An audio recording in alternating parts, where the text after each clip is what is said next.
విజయవాడలో ఒక దారుణమైన ఘటన జరిగింది.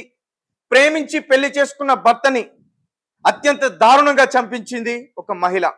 ఎస్, అసలు ఏం జరిగిందనే విషయాలు తెలుసుకుంటే ప్రతి ఒక్కరికి వెన్నులో వణుకు పుట్టాల్సిందే.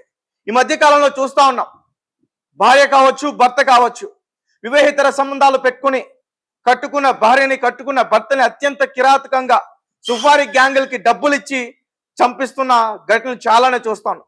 అయితే అలాంటిదే విజయవాడలో కూడా జరిగింది.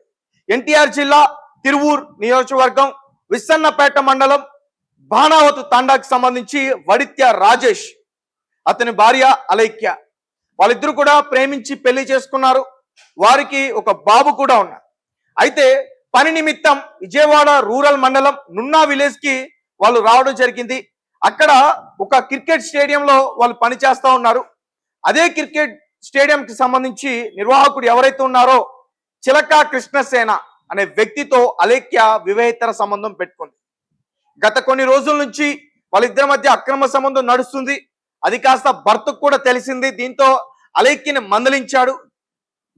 వాళ్ళిద్దరూ కలిసి వీళ్ళిద్దరు ప్రేమకు అడ్డొస్తున్నాడని చెప్పి అతన్ని తొలగించుకోవాలని, అతన్ని చంపాలని ఒక ప్రణాళిక సిద్ధం చేసుకున్నారు.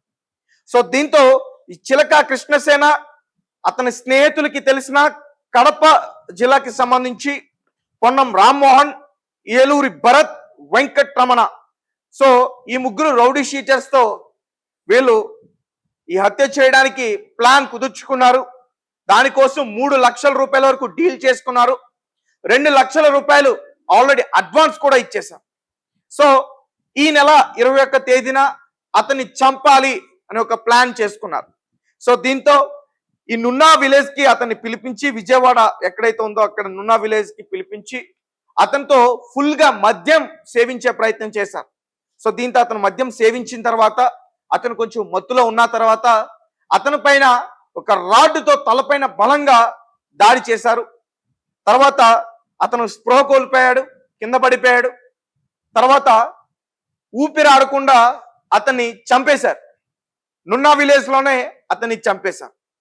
సో ఎవరికి అనుమానం రాకూడదు, అతను ఒక యాక్సిడెంటల్ గా చనిపోయాడు అనే చిత్రీకరించే ప్రయత్నం కూడా చేశారు.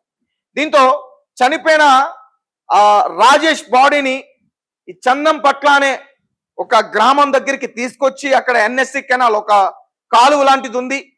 సో అక్కడ అతని బాడీని పడేశారు. అలాగే అతని వాహనాన్ని కూడా అక్కడే పడేశారు.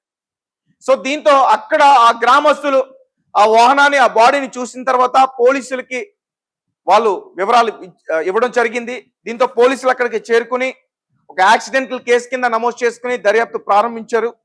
తర్వాత పోస్ట్ మార్టం నిమిత్తం హాస్పిటల్కి తరలించారు. వాళ్ళ కుటుంబ సభ్యులు కూడా పూర్తి వివరాలన్నీ కూడా చెప్పారు పోలీసు. సో కుటుంబ సభ్యులు వచ్చిన తర్వాత పోస్ట్ మార్టం ఇవన్నీ కూడా జరిగిన తర్వాత బాడీ పైన కొన్ని గాయాలు ఉన్నాయి, కొట్టిన గాయాలు ఉన్నాయి. దీంతో వాళ్ళ కుటుంబ సభ్యులకి అనుమానాలు వచ్చాయి.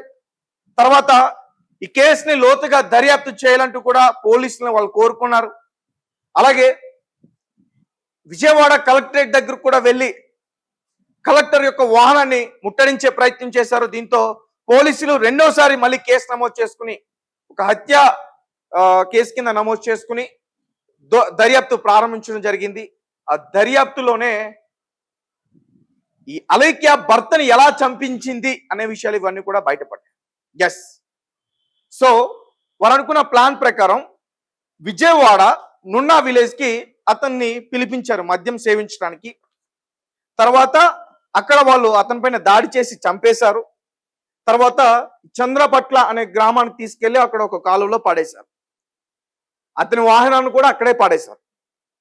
దాంతోపాటు ఒక మద్యం బాటిల్ కూడా అక్కడ పడేశారు.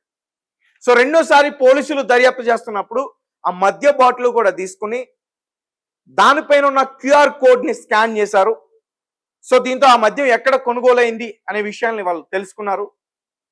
ఆ మద్యం షాప్ దగ్గరికి వెళ్ళి సీసీటీవీ ఫుటేజ్ ని పూర్తిగా పరిశీలించారు.